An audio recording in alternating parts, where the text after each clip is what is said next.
Во второй серии я собираюсь рассказать о том, как я работаю с верхом дымовых труб. Это много работы, вот большое количество разных деталей, деталей фототравления очень много.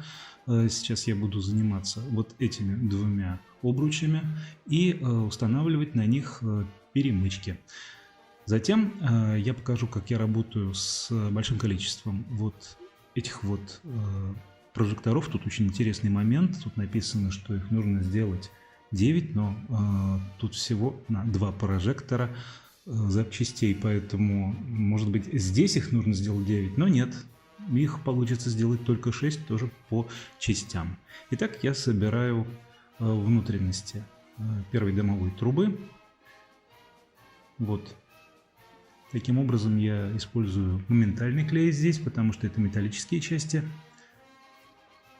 Затем особенность. Сначала я приклеиваю обруч. По технологии нужно сначала установить вот эти вот перемычки решетки, но я сначала устанавливаю обруч. Почему? Дело в том, что если я сначала попытаюсь установить обруч и перемычки, у меня обруч может приклеиться к поверхности стола. А здесь, когда я их устанавливаю, вот это вот видно, что довольно много клея используется. Обруч уже приклеен к поверхности пластиковой трубы. Собственно, вам я рекомендую делать то же самое, несколько изменить очередность операций. Итак, я заканчиваю с решеткой. Я буду заниматься сейчас второй частью. Вот такие небольшие детали нужно установить внутрь. Это детали пластиковые. Вот так они установились. Все, порядок. Теперь вот эта сложная достаточно часть. Сначала ее нужно будет загнуть под прямым углом. Вот я это делаю. Затем нужно будет загнуть в другую сторону под острым углом. Сейчас я покажу, как я это сделаю. Вот. Таким вот образом сюда. Теперь я устанавливаю здесь металлические части. Вот. Они устанавливаются. А именно вот этот вот обруч, о котором я говорил, да. Теперь особенность такая, почему я сейчас не загибаю вот эти вот края вот так. Дело в том, что у меня еще не до конца все доделано, и вот эта часть, которую я показываю, она может быть повреждена, нужно подождать. Пока я займусь вот этими прожекторами. Вот 24 дюйма прожектора, 12 дюймов прожектора и 36-дюймовые прожектора. Сейчас я делаю средние прожектора. Вот. Теперь я делаю радиолокационные установки. Вот таким образом они соединяются. Это несложно. 2 штуки нужно сделать. Теперь я буду заниматься очень мелкими прожекторами. Я показываю, насколько они мелкие. Я смогу работать только пинцетом. Вот. Это металлическая часть. К ней будет приклеиваться часть пластиковая. Вот таким образом. Подсказываю вам. Просто взял и приподнял.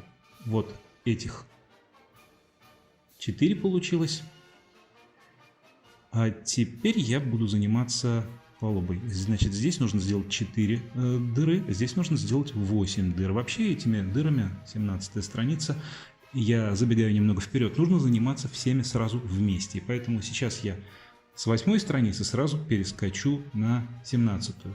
Итак, я делаю дыры. Особенность того, каким образом это делается. Если это делается шилом, я взял узкое шило, то с вот этой стороны нужно обязательно эти дыры продублировать, потому что пластик некрасиво вылезает изнутри. Тут то же самое я делаю здесь. Необходимые дыры. Видите, на самом деле дыр сделать можно очень много, но мануал требует, чтобы этих дыр было всего 8. Вот здесь, на носовой части.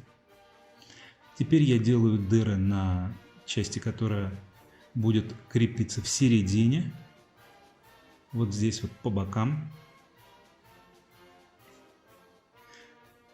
А теперь я буду делать вот эти вот большое довольно количество дыр, отверстий. Я буду делать на части, которая называется надстройкой.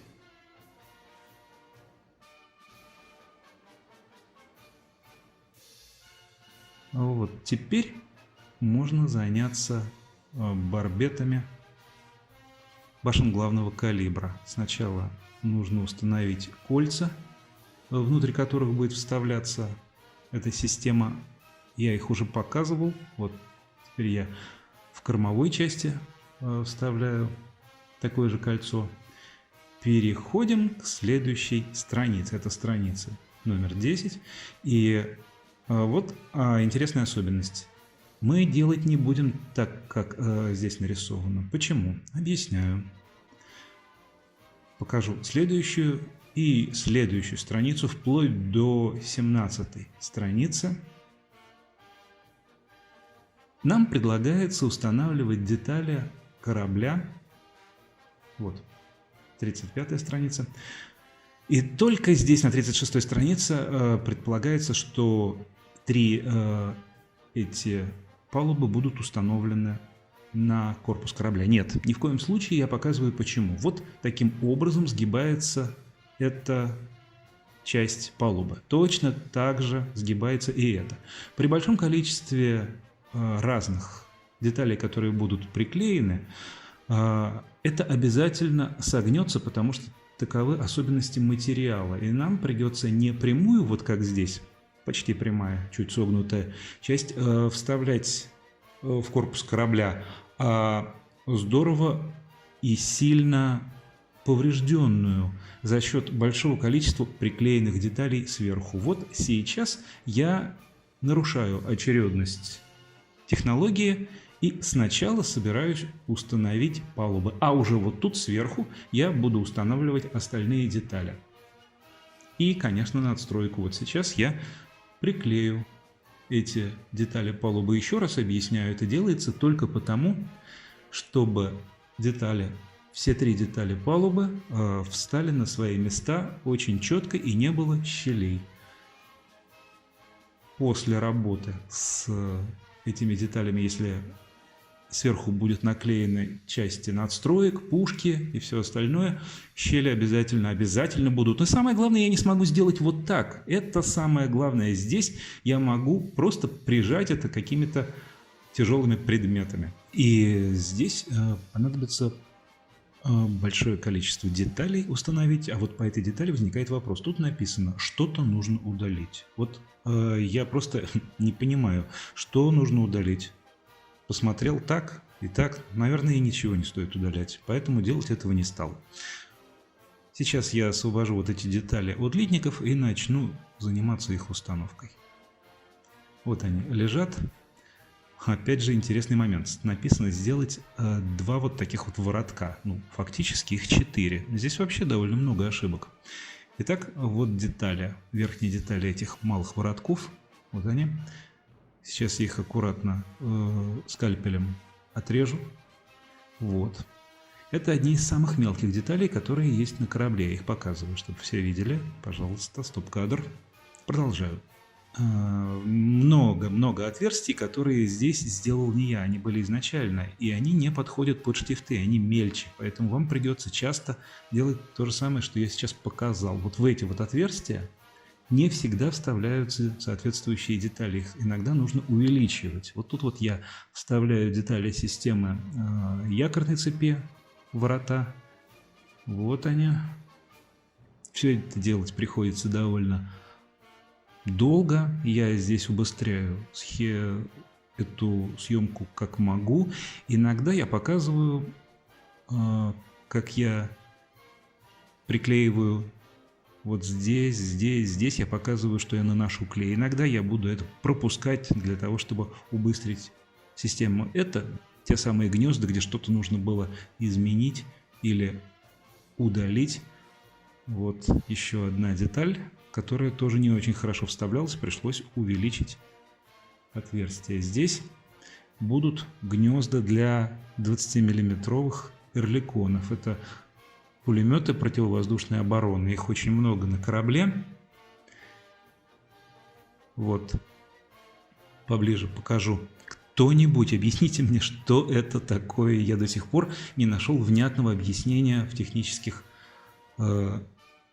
книгах и описаниях. Вот я устанавливаю сверху воротки.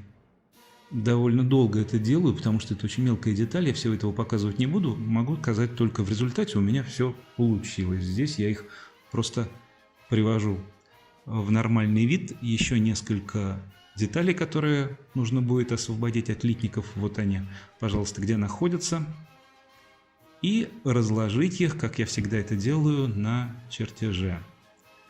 Для того, чтобы проверить, все ли они на месте. Вот я их устанавливаю на их места, на их штатные места.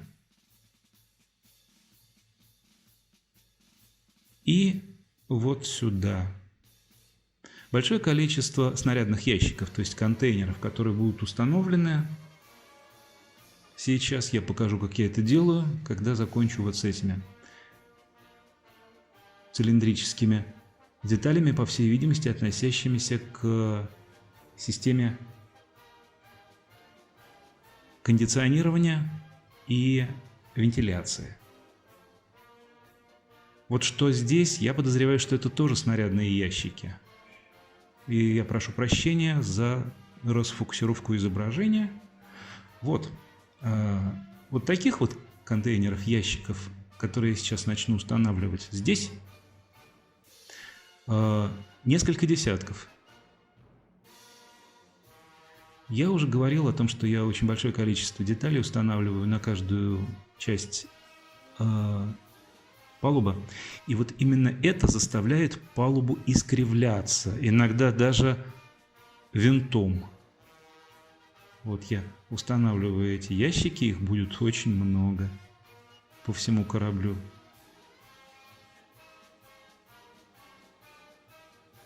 И здесь тоже. И вот тут один. И еще много достаточно этих ящиков. Внутри гнезд для 40-мм 4-ствольных систем Bofors. Вот здесь гнезда для пулеметов Oerlikon. С внешней стороны, с внутренней стороны устанавливаются эти ящики.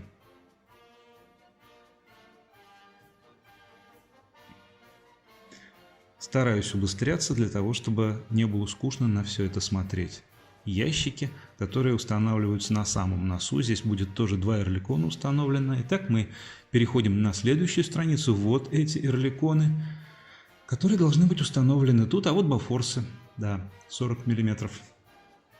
И, наверное, мы установим вот эту вот башню главного калибра. В результате вот я их снова разложил и начинаю их вставлять, их гнезда в соответствующие отверстия. Это делаю руками, они достаточно крупные. Некоторые из них я руками вставить не смогу. Я это покажу чуть позже.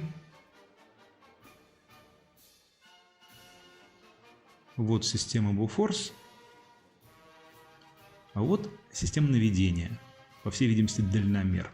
Показываю малые катушки или вьюшки. Их 4 штуки. Я их устанавливаю вот здесь. Устанавливаются они быстро, хорошо. И последняя. Вот она. Теперь, когда мы установили почти все, вот здесь вот я ставлю последние Oerlikon. Вот они. С другой стороны сейчас я буду делать то же самое. Также точно их тут 3. Вот последняя из них. Аккуратно сюда вставляется до щелчка и проворачивается башня. По-моему, получилось очень красиво. Эта часть почти закончена. Итак, следующая 13-я страница. Нужно работать с кормовой частью палубы. Здесь примерно та же самая работа нам предстоит. Здесь нужно установить вот эти вот защитные экраны для систем ПВО Bofors и Oerlikon. Вот здесь круглые. А вот здесь вот будут установлены рядом с этими круглыми гнездами малые гнезда для систем наведения.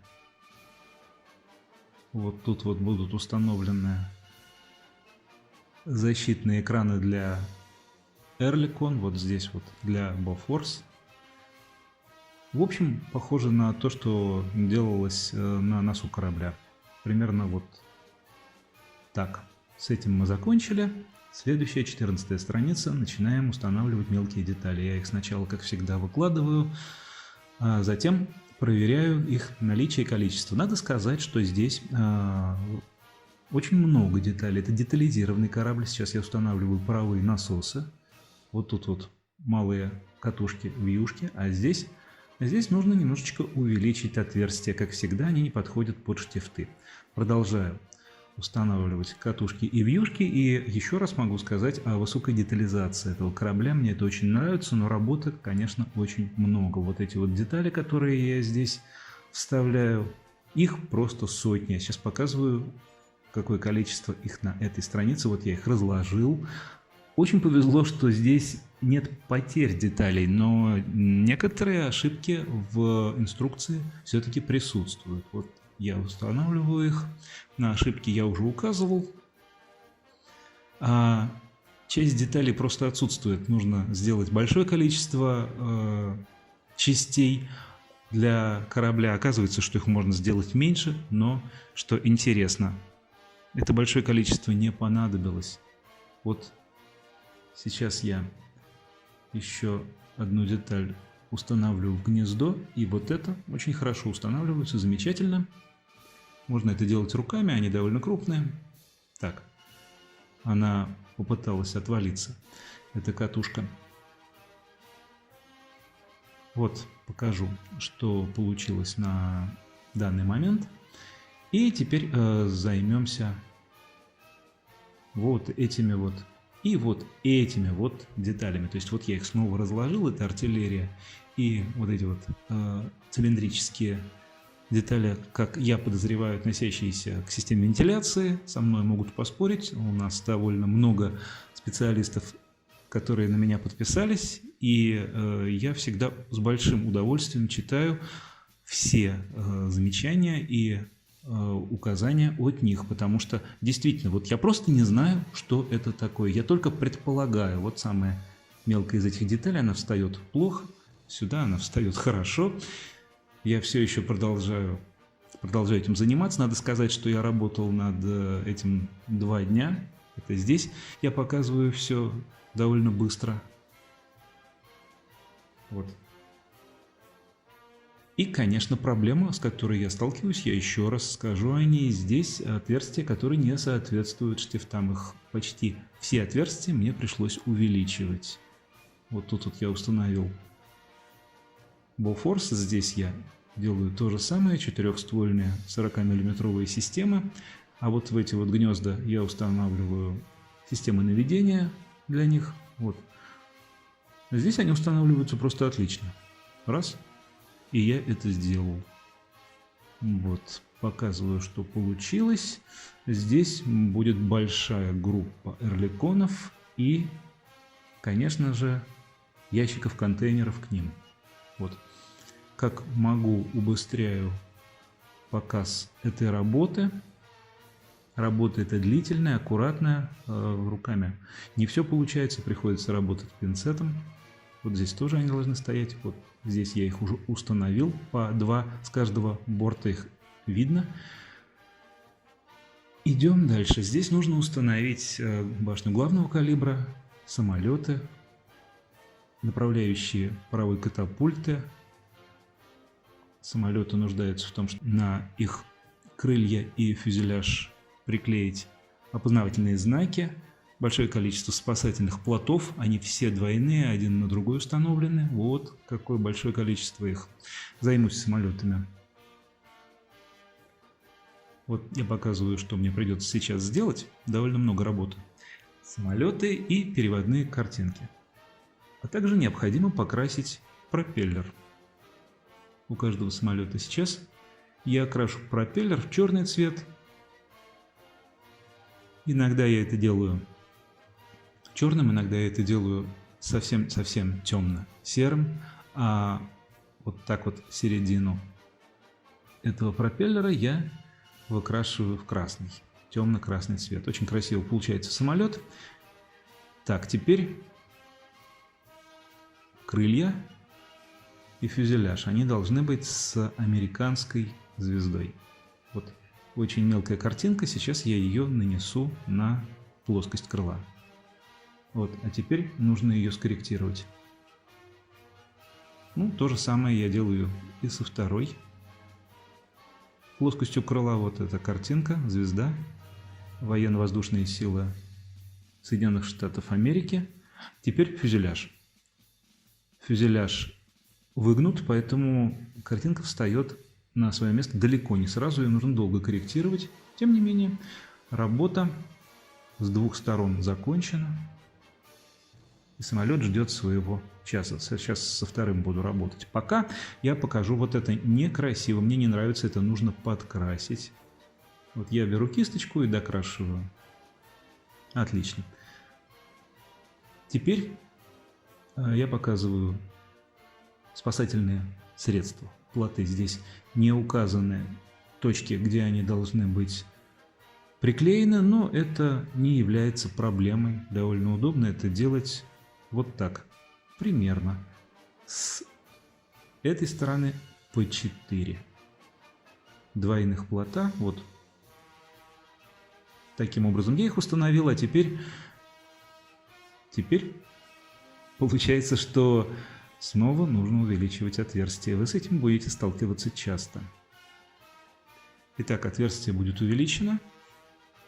И вот здесь будет установлена стрела крана, относящаяся к нашим самолетам. Устанавливаю рельсовый направляющий паровых катапульт гидропланов. Отлично.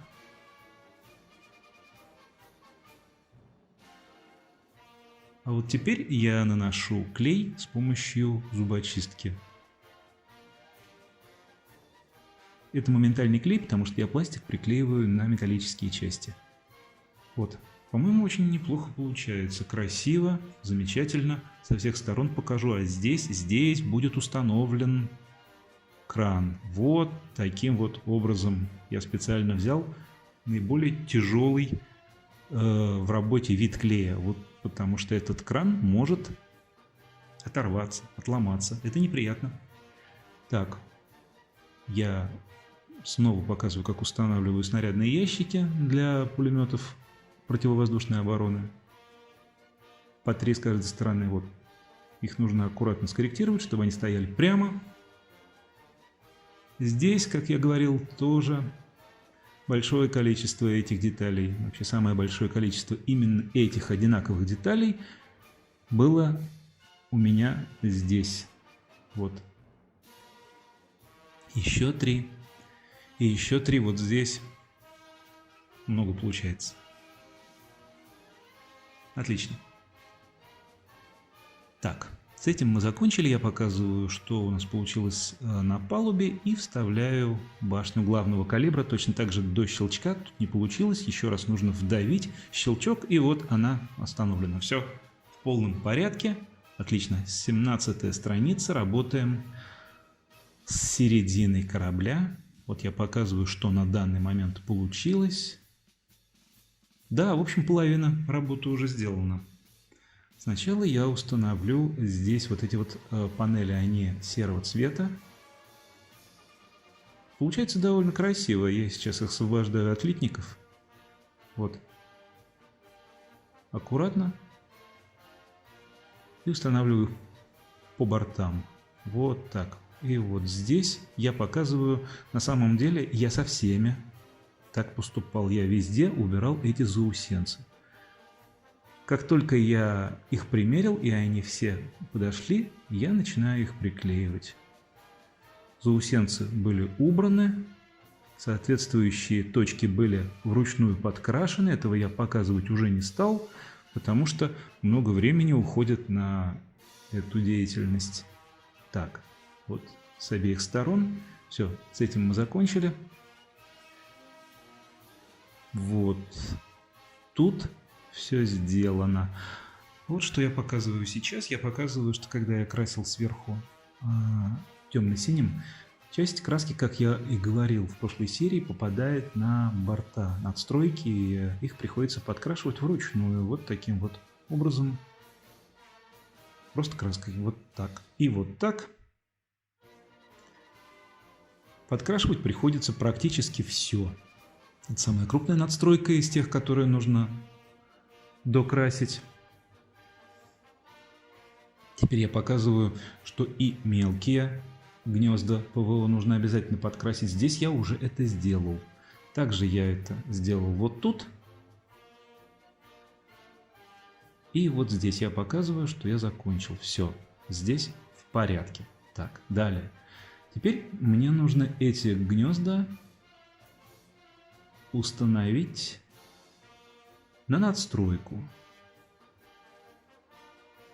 То есть на надстройку, которую я сейчас показываю вот здесь, с этой стороны, с левого борта и, конечно, с правого. Начнем. Сначала я установлю здесь пулемет Оерликон и снарядные ящики. Вот они. Аккуратно.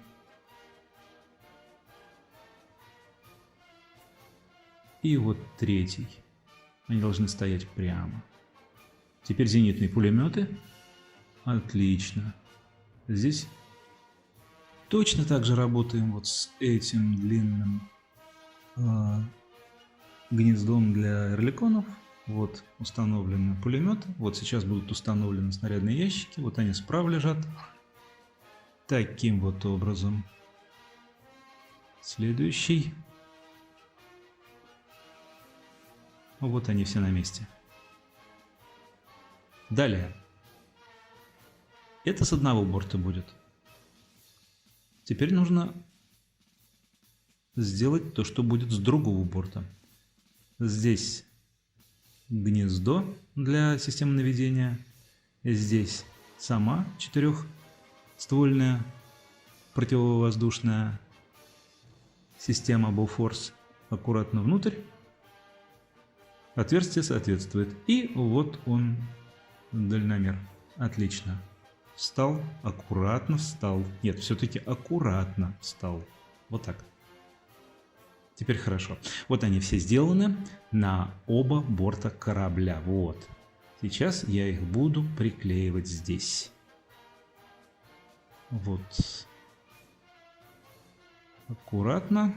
Так, чтобы клей не протек. То же самое с этой стороны. Клей минимум.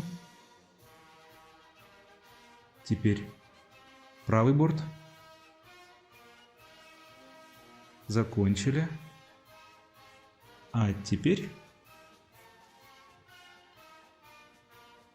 вот эти вот уже собранные гнезда слева и справа. Вот.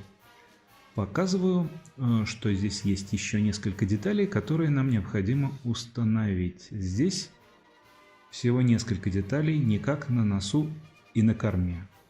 Гораздо меньше, поэтому делаю все гораздо быстрее. Вот это вот. Сюда штифт отверстия соответствует. Удобно. И с правого борта. Так. Здесь мы закончили. Далее. Вот теперь очень важно. Я устанавливаю основную надстройку. Вот таким вот образом я ее устанавливаю. Она устанавливается сразу, она устанавливается быстро, без щелей, очень эффективно. Отлично. Могли эти боевые корабли где-то встретиться вот так вместе? Конечно, например, это была битва в Филиппинском море. Это крейсер Кливленд, это эсминец Флетчер и Айова, которого они сопровождали во время этого боя. А я заканчиваю вторую серию и обещаю, что третья серия выйдет в мае 2022 года.